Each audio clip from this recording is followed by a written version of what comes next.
ودنوغال المس أزيريا ثقارا دونك يمكن تعطي الغارة كذا كلا مدير مسلايت أول السريد المس السليم قطوشي.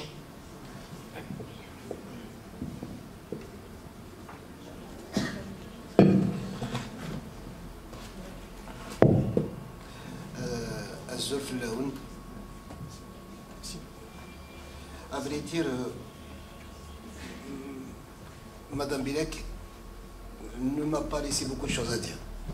J'étais sûr qu'elle va dresser un tableau assez complet sur l'enseignement de Mazir.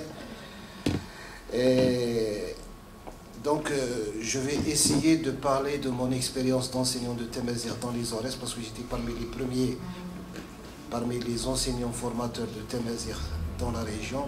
J'étais également membre même d'une commission ministérielle sur l'enseignement de Temazir durant les premières années de l'enseignement de Temazir. Bon, pour ne pas répéter ce qu'a dit Madame Bilek, qui est à remercier parce que je trouve qu'elle a fait, qu'elle a brossé un tableau assez complet de la situation. D'abord, c'est avec un plaisir que je me retrouve ici parmi vous, en Kabylie, cette région qui a été toujours à l'avant-garde du combat identitaire. Ma communication, bien sûr, va porter sur l'expérience de l'enseignement Temazir dans les Aurès, mais je voudrais m'attarder sur un point. C'est faire la description surtout du contexte spatial. Vous parlez un peu de ma région pour mieux évaluer cette expérience. Le bilan, est-ce qu'il est positif, est-ce qu'il est négatif, est-ce qu'il est mitigé? D'accord? Et de par ma spécialité d'enseignant universitaire, spécialité didactique, on dit que aujourd'hui la communication, quand on communique, c'est pas pour transmettre un savoir ou bien une information. Ce qui est intéressant quand on communique, c'est pour vous inviter à réfléchir avec moi, pousser le public à réfléchir. Donc ma communication s'inscrit dans ce sens. Vous inviter à réfléchir avec moi. Et pour réfléchir, il faut poser des questionnements. Le premier questionnement. Vous savez tous que rien ne nous a été donné, rien ne nous a été offert. Il ne faut pas croire à certaines déclarations. Tout a été arraché en matière de Temazir. Et c'est grâce au mouvement berbère, il y a 6 militants que Temazir aujourd'hui est reconnu. Mais en même temps, c'est grâce aussi à cette région, à la Kabylie, il faut le dire. La Kabylie a été toujours à l'avant-garde de cette revendication. Le premier questionnement qui se pose, et vous avez certainement posé ce questionnement, pourquoi c'est toujours la Kabylie? Pourquoi c'est la Kabylie qui a supporté un peu ce combat identitaire, comparativement aux autres zones berbérophones? Il y a même des gens, il faut dire la vérité, qui en veulent un peu aux autres régions berbérophones. Dans la mienne, surtout les Aurès, qui est considérée comme une zone berbérophone aussi importante que la Kabylie. Parce que la prise de conscience identitaire dans ma région a traîné. Pourquoi? D'abord la question qui se pose. Est-ce que l'Aurès ou bien le pays Chaoui est réellement une région berbérophone aussi importante que la Kabylie? Ça c'est une question. D'emblée, je dis non. Parce que vous devez vraiment connaître la réalité de la région des Aurès et du pays Chaoui. Non. Non, parce que si je reviens par exemple aux statistiques données par Selem Chaker dans son article qu'il a écrit conjointement avec Saïd Domen, sous le titre La Kabylie et la question berbère, tension cyclique et inachèvement, que dit Selem Chaker? Il dit que seule la Kabylie est considérée comme une zone importante de berbériphonie, puisqu'elle détient à elle seule 2 tiers des locuteurs berbérophones algériens. Le 1 tiers qui reste, c'est à répartir entre les autres zones berbérophones. C'est-à-dire, si nous estimons qu'il y a 10 millions de locuteurs berbérophones en Algérie, 2 tiers seraient kabyles, entre 6 à 7 millions. Le reste, c'est à partager entre Ishaouin, Imzabin, Ishenouin, les berbérophones de la classe méridien, les berbérophones de Tlemcen, Tougourt, Boussemoun, etc. Donc, à combien va-t-on estimer les berbérophones au pays chaoui? Avec 1 million, avec 1,5 million. Donc je pense qu'il est exagéré un peu de comparer un peu entre les deux régions. D'accord?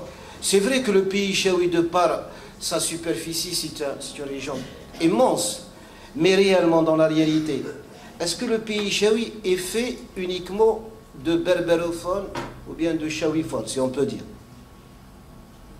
Non. Le pays chaoui, de point de vue linguistique, n'est pas aussi homogène que la Kabylie. Il y a au pays chaoui des zones, des villages et des territoires arabophones. Seul peut-être la wilaya de Tadjia qui est à 100% berbérophone. Les autres, vous entendez?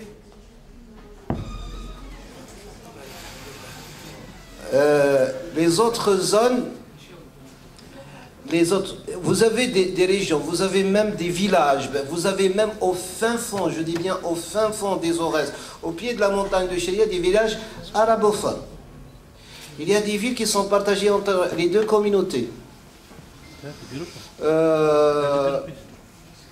Donc le bloc chaoui, linguistiquement parlant, est complètement disloqué. Au risque de vous étonner, voire même de vous choquer, je cite quelques personnalités que vous devez certainement connaître. Je cite. Vous connaissez Hakim Saada. Si vous ne connaissez pas Hakim Saada, vous devez certainement connaître Rabah Saada, l'entraîneur de l'équipe nationale. Ah oui. Rida Malek. Ces trois personnalités sont natives de Batna. Vous connaissez Rachid Boujidra. Vous connaissez Mohamed Eid Al-Khalifa.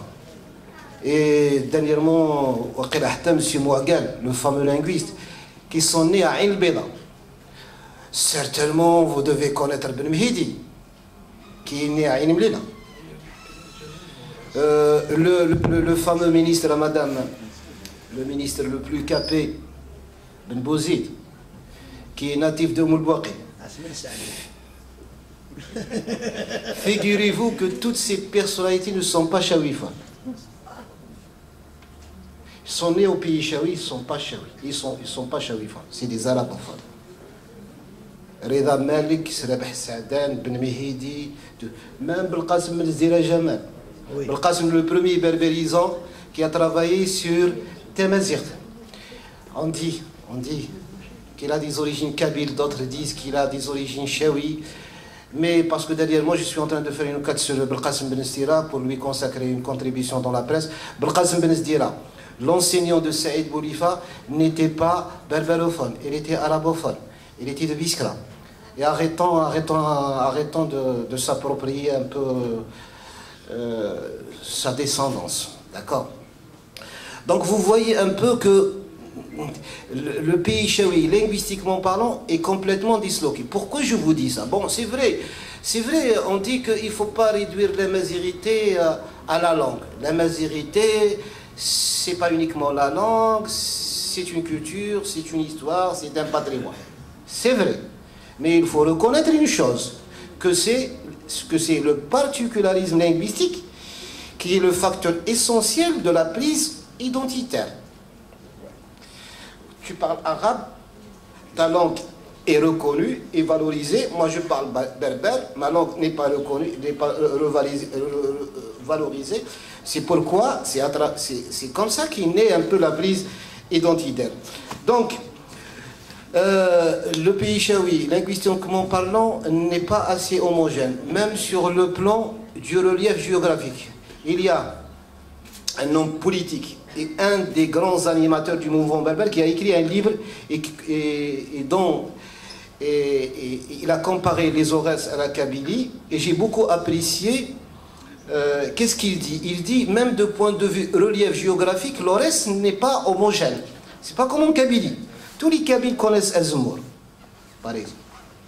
Warsen Azmour, pratiquement. Mais هذه المرتشاوين non. لاني شاوين تزدايت مسحران تنزروف لاني شاوين وذرار لاني شاوين كتعاشن سي ثحبه سي لي دات comme moi d'ailleurs. Moi je n'ai rien à voir avec Azmour ni avec Kirden ni avec Himzi. Moi, je viens elle connaît déjà mon village. Elle est venue son... Donc, il y a Ishawinik Taïchen, Sihamzin Terden, Dirden, l'Anishawinik Taïchen, Suxumur, l'Anishawinik Taïchen.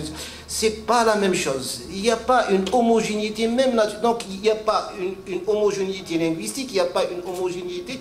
Donc, est-ce qu'on peut parler d'une communauté? Je ne sais pas. Parce que parler d'une communauté, cela suppose, communauté, ça vient du commun, donc partager beaucoup de choses à la fois, la religion, etc. Donc, le deuxième questionnement que je me pose, pourquoi le pays chaoui est complètement disloqué? Pourquoi? Et je pense qu'il y a un certain nombre de facteurs. Facteurs géographiques, facteurs politiques, facteurs historiques. Il y a beaucoup de facteurs. Donc, étant donné que je suis un peu pris par le temps, je vais revenir directement, je vais parler un peu de mon expérience. Donc, pourquoi le pays chaoui est complètement disloqué? Il y a beaucoup de facteurs. Le facteur historique, politique, géographique, d'accord, le rôle un peu de certaines associations politiques et culturelles, le rôle un peu des autorités coloniales, parce que ce sont eux qui ont commencé à arabiser le pays chaoui. On parle aujourd'hui, tout à l'heure, de l'amazirisation de l'environnement. C'est la France qui a commencé, par exemple, l'arabisation en Algérie, notamment dans les Aurès. Il y avait une arabisation massive des lieux, des toponymes dans les Aurès. C'était la France, d'accord? Il y a le rôle, par exemple, de certaines organisations politiques et culturelles, comme l'association Jmaït al-Ulama, qui avait une conception, moi je trouve qu'elle avait une conception tranquille de l'identité nationale, et elle était très active à l'est du pays. D'ailleurs, la plupart de ses leaders étaient de l'est, la plupart, d'accord. Toute cette introduction, je voulais détailler un peu les différents facteurs, le facteur politique, géographique, mais du moment que je suis pris par le temps, toute cette longue introduction, c'est pour vous donner une idée sur une région qui a subi toutes sortes de violences et toutes sortes de déculturation au fil des siècles. Vous, la Kabylie, c'est pas comme l'Aurès. La Kabylie, même sur le plan géographique, tout à l'heure, l'Aurès, c'est un pays qui est situé à l'intérieur du pays. Donc, il est exposé à tous les problèmes. Il y a par exemple, parce que j'ai remarqué qu'il y a des étudiants ici, le rôle un peu des grandes voies urbaines, parce que les étudiants, ils peuvent même traiter ce sujet dans le cadre d'un travail universitaire. Les grandes voies urbaines qui traversent l'Aurès, le pays chaoui, d'est à l'ouest et du nord au sud. On peut même traiter de ce sujet dans le cadre de la sociolinguistique urbaine. Le rôle des grandes routes nationales, bon, c'est vrai, une route nationale, c'est pour désenclaver un pays, mais comme on dit en français, à quelque chose, malheur est bon. Mais par analogie, je dirais à quelque chose, bonheur est mauvais. Parce que ces routes nationales qui ont désenclavé la région, ils ont accéléré l'arabisation de la région. La région de Chelroum el-Eid, la région de Oued el-Athmaniya, il y a beaucoup de régions qui se trouvent sur les routes nationales sont complètement arabisées. Par exemple, vous, la Kabylie, non. Vous avez la chance, tout simplement, d'être un peu au nord. Vous avez au nord la mer. Donc de ce côté-là, vous n'avez rien à craindre. Les poissons ne sont pas, ils sont inoffensifs. Nous, non. D'accord. Bon, je reviens maintenant à l'expression de l'enseignement de Tawazir, qui a débuté, comme l'a dit madame, 95-96. Et l'introduction de cette langue, comme elle l'a dit d'ailleurs, elle a été faite, je crois, dans la précipitation. On a effectué un stage de 20 jours à Ben Aknoun. Est-ce qu'il a été suffisant? Je pose toujours des questions, je n'apporte pas de réponse, parce que je vous laisse réfléchir. J'essaie de vous inviter à réfléchir avec moi. Avions-nous le choix à l'époque? Est-ce qu'on avait le choix? C'est-à-dire prendre du temps et se préparer bien avant de lancer cette opération. Je crois que non, parce que l'enjeu à l'époque, comme l'a dit madame, mais elle l'a dit d'une manière implicite, moi je vais essayer de... L'enjeu était beaucoup plus politique. Il y avait une échéance électorale, novembre 95, L'Algérie devait organiser des élections présidentielles décisives. Il y avait la peur de voir la Kabylie, cette région belle et rebelle, qui est toujours réfractaire au pouvoir. Il y avait cette appréhension que la Kabylie boycotte ces élections. Donc il fallait faire tout pour satisfaire un peu cette région, d'où l'introduction un peu précipitée de Tamazight dans l'enseignement. Au départ, comme l'a dit madame, il y avait 16 wilayas, dont 4. Biskra, Khanchla, Batna et Biskra. Au départ, il y avait une stratégie arrêtée par le HCA en coordination avec le ministère. 4 étapes. Pré-expérimentation, on commence par une pré-expérimentation, expérimentation, puis on passe à l'application, ensuite, enfin, à la généralisation. Mais il faut dire que cette stratégie a échoué, parce que de 16 wilayas, normalement, on devait aller de l'avant. On est revenu à 11 wilayas. Même après 2002, madame. Parce que 2002, Tamazight a été consacré en langue nationale. Déjà, je pense que c'est un article suffisant pour aller de l'avant. C'est dire tout simplement que est-ce qu'il y a vraiment une volonté politique sincère pour réussir un peu l'enseignement de Tamazight. En 95-96, madame, ils ont pris la décision d'enseigner Tamazight sous forme de classe pilote. Et qu'est-ce qu'ils ont choisi? Ils ont choisi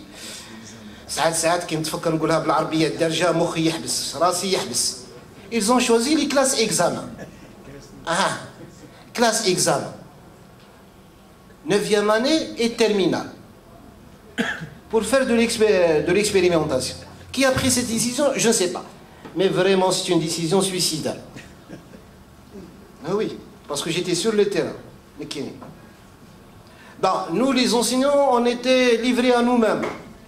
D'accord? On était livrés. D'ailleurs, moi, personnellement, comme je l'ai dit tout à l'heure, pourquoi j'ai fait cette introduction? Pour dire que le pays chaoui est complètement disloqué. C'est rare de trouver une classe formée d'un seul niveau. C'est-à-dire, moi, personnellement, j'ai travaillé au chef-lieu de Biskra.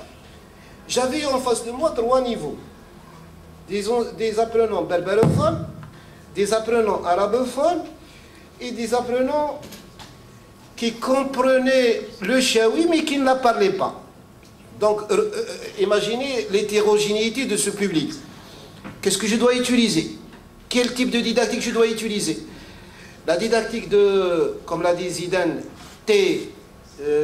Tamazight langue seconde, ou bien la didactique des langues maternelles. Autre problème, manque de support. Tachawit, elle en souffre.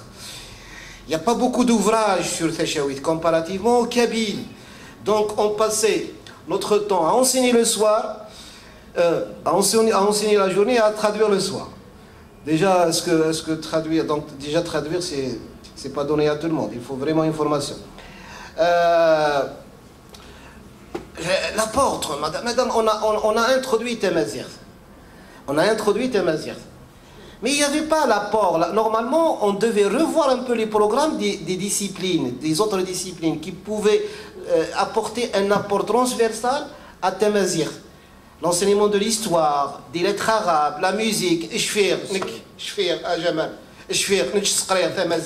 dans une classe, il y a le prof là d'éducation artistique qui voulait me narguer et qui demandait à ses élèves de chanter.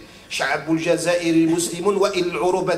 répétait ça à forte voix pour me narguer. D'accord? Donc il fallait, je crois, il fallait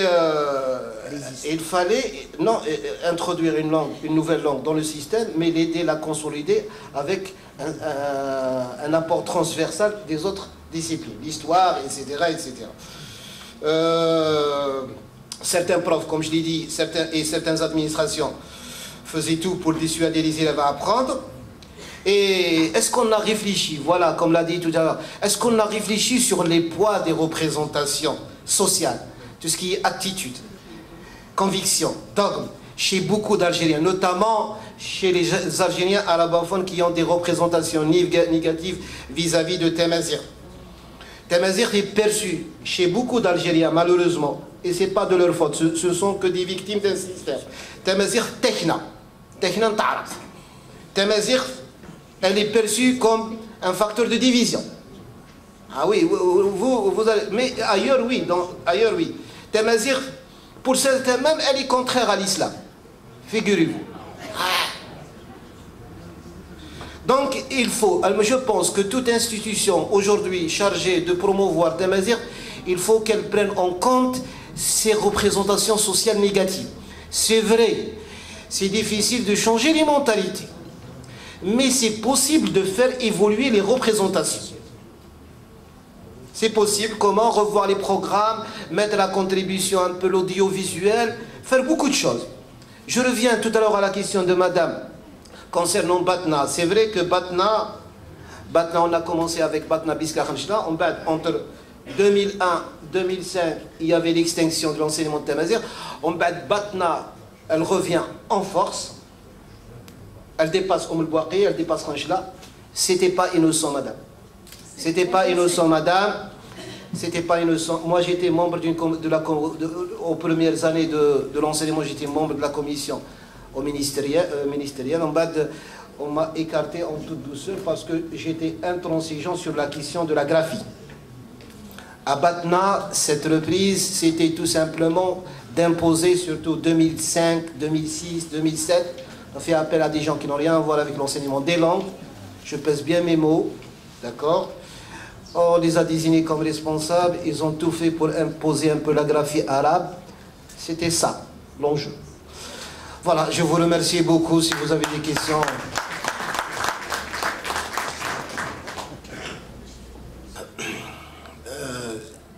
Comment réussir Tamazight? C'est une question, c'est vrai. Moi je pense qu'il faut qu'il y ait un grand travail sur les représentants. De par mon expérience, de par mon vécu, moi j'ai toujours vécu dans un milieu plurilingue. Les représentations, faire évoluer les représentations, changer, essayer de changer le regard négatif porté à Tamazight est très important. Est-ce ça? L'un des entreprises économiques, c'est une entreprise économique. Quelqu'un qui va lancer une entreprise économique, il consacre 40% du capital, 40, imaginez, 40% uniquement pour la publicité. Aujourd'hui, on doit accorder beaucoup d'efforts et beaucoup de moyens pour faire évoluer les représentations. Et il y a une stratégie. Il y a une stratégie. Par exemple, pourquoi ne pas donner beaucoup d'importance à Tamazight dans les grandes villes, notamment la capitale. Croyez-moi, si on avait réussi Tamazight dans la capitale, parce que la capitale, ça a un statut, ça a un prestige, elle est le carrefour où tous les Algériens se rencontrent. Imaginez que dans toute la capitale algérienne, toutes les enseignes, tous les panneaux, c'est Tamazight.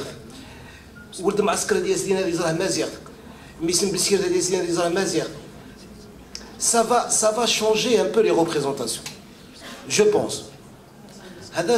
C'est un point. Le deuxième point, concernant les enseignants, on dit en didactique, l'enseignement est centré sur l'apprenant. C'est l'enseignant qui est au service de Tamazight. Ce n'est pas l'apprenant qui est au service de l'enseignant. Et ça, c'est très important. Donc, chers enseignants, chers futurs enseignants, si vous êtes appelés à enseigner à Gherdaya, vous devez enseigner en Stonzart. Si vous êtes appelé à enseigner Dithmourti Chaouyin, vous êtes appelé à enseigner Chaouit. C'est très important. Vous avez déjà un module Qarnas, les variantes. Donc vous devez accorder, vous devez enseigner en fonction des besoins des apprenants. Ça, c'est une recommandation didactique et scientifique. Voilà.